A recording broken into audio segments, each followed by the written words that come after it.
So today we're going to discuss the various types of clamps that we offer here at Ideal Tridon and selecting the appropriate clamp for your application. This group of clamps we're going to discuss T-bolts, V-bands, some specialty customized clamps, and then some industry standard type clamps.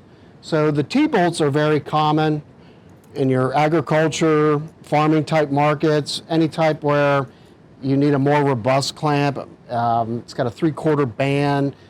You'll notice some heavier duty hardware for T-bolts, very common within the industry. We also offer V-bands, very common within your heavy duty machinery, diesel, and then we offer some specialty type clamps.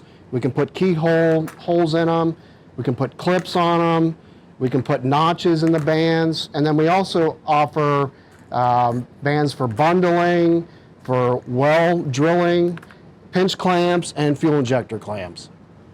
As you can see, we offer a variety of clamps. Hopefully, this will be helpful in picking out a clamp that fits best for your application and fastening needs.